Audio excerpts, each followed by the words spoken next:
Well, hey, Gundam Maniacs, welcome to another episode of Gundam Explained.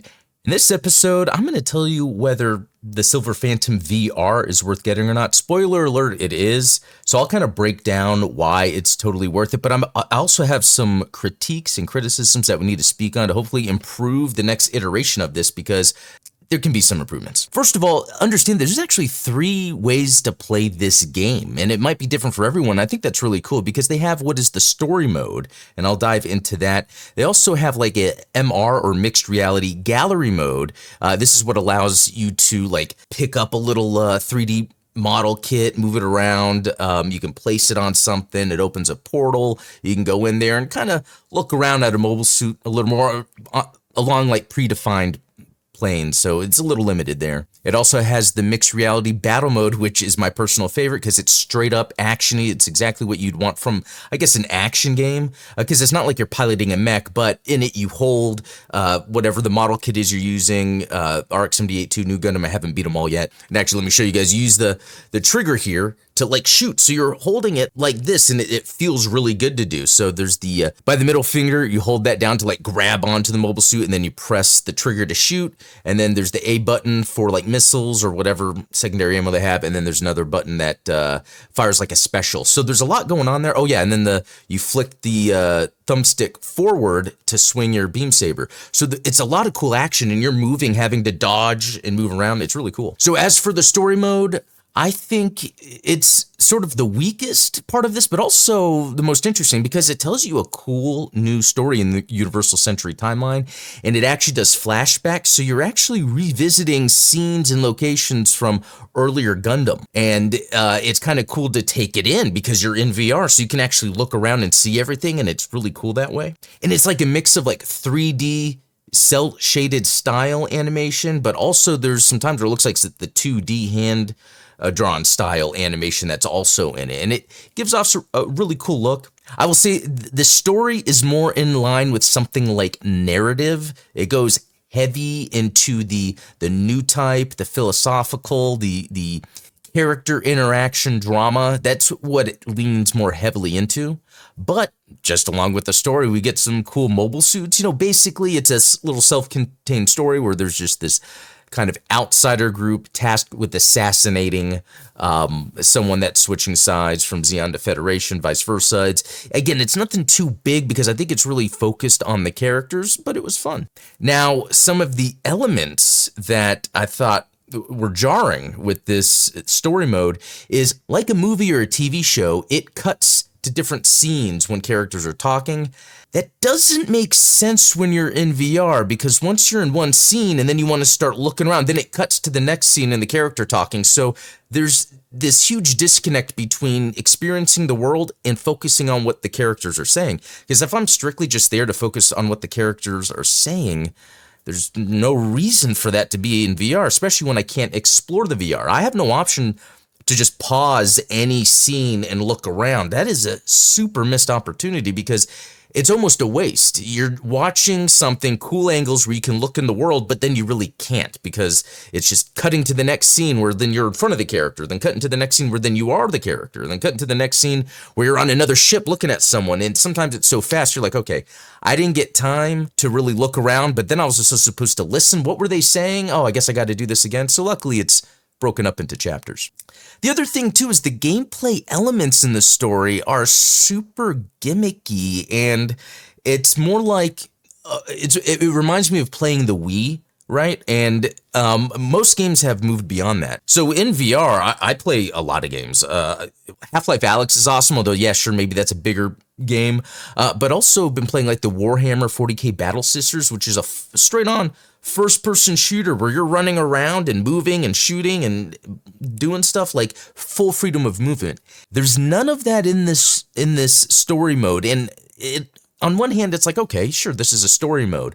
But on the other hand, again, when the scenes are cutting and they're talking to you, all of a sudden it's like, okay, here, do this gimmick. And it's like, okay, that breaks you out of the story for a second. You're like, okay, I'll do the gimmicks. But then the gimmicks, they're okay. Like, there's one where it's like just where you look, you go that direction. I guess the idea to break up the story just to have me spend 5 minutes looking in a direction to move, just kind of breaks up the flow and it doesn't add anything to it. I think the biggest issue has to do with some of the combat. So as you're playing the game, you are, the story mode, you have your joysticks like this. Which is pretty cool because there's one gimmick scene where you're flying and you actually, rotate like that to do the turning, which is pretty cool. Also, there's certain scenes where like just move forward so you can go, but they're broken up and it's not like it's multiple systems that are entangled. It's just like one gimmick at a time. The worst being the combat. So get this, when you're fighting a mobile suit, there's only maybe a couple times or 3 times you do this. To shoot your gun, what's cool is wherever you look is where the gun aims. But then to shoot, you have to move the joystick forward, but back fast to reload. And so then in those situations, I am way more focused on making sure my hand is actually doing the correct motion at the correct time, instead of being focused on what's happening in front of me. Again, it becomes really gimmicky, and I don't know where in any Gundam video game, lore, or anything has there been this mindset of doing this to move forward.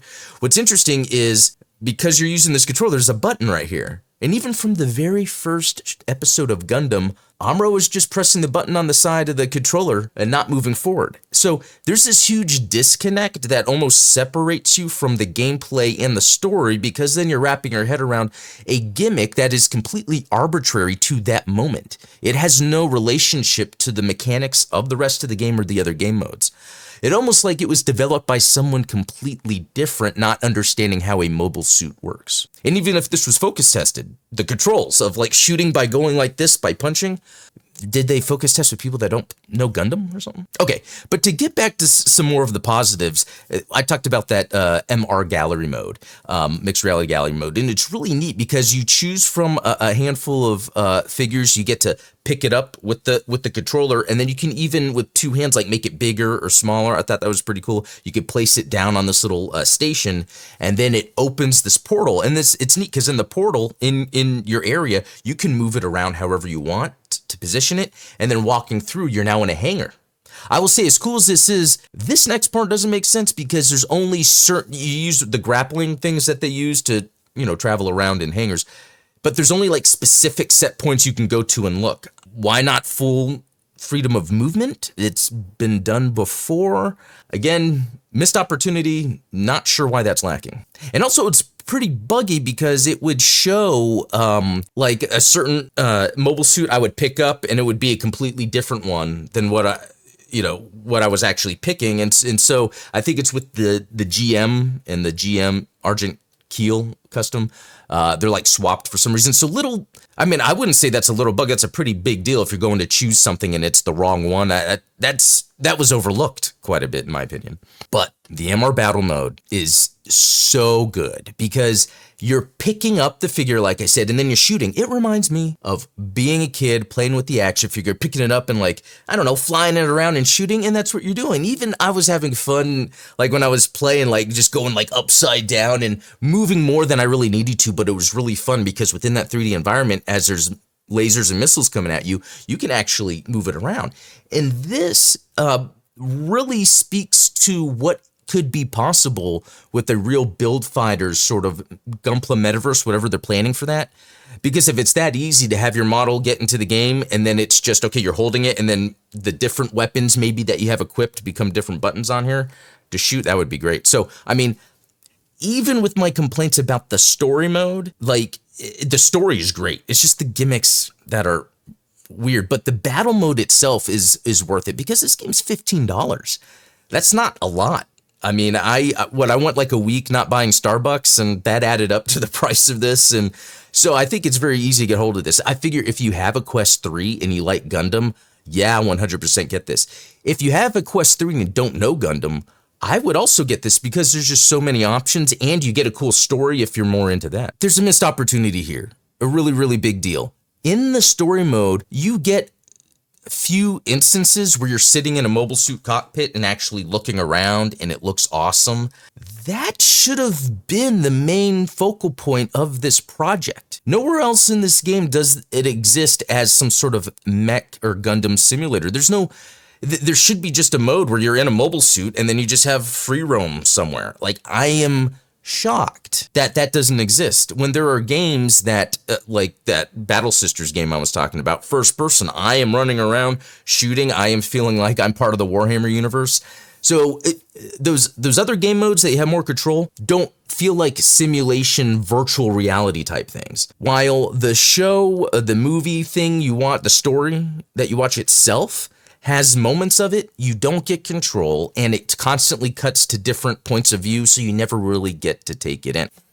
Even in the story, I ran into a bunch of bugs. I think I uploaded a short too where, like, at one point, none of what I was doing was working. It's so that thing where I had to, like, shoot forward and pull back, like, it wasn't working. So I'm like, okay, I'm doing something wrong, but at the same time, that kind of gimmick is just awkward and weird. And then yeah, there'd be other moments too where the game would just seemingly freeze. And I'm like, oh, I can look around wherever I want. Cool. And then I'm like, oh, wait a minute, nothing's advancing.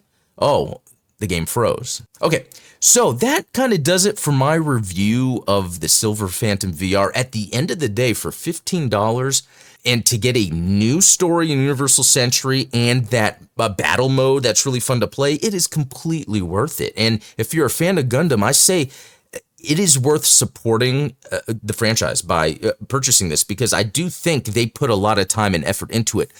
But I'd also argue that maybe the people putting the time and effort into it don't really understand the sort of video game and mech combat that people really want. It's like, this should have had that, where you're in a mech doing more, mobile suit doing more things, shooting around, but that's really just relegated to some quick scenes within the story. So anyway, that's my review. Totally worth it, but there's some critiques and criticisms that should be taken seriously to make the next version of this much, much better.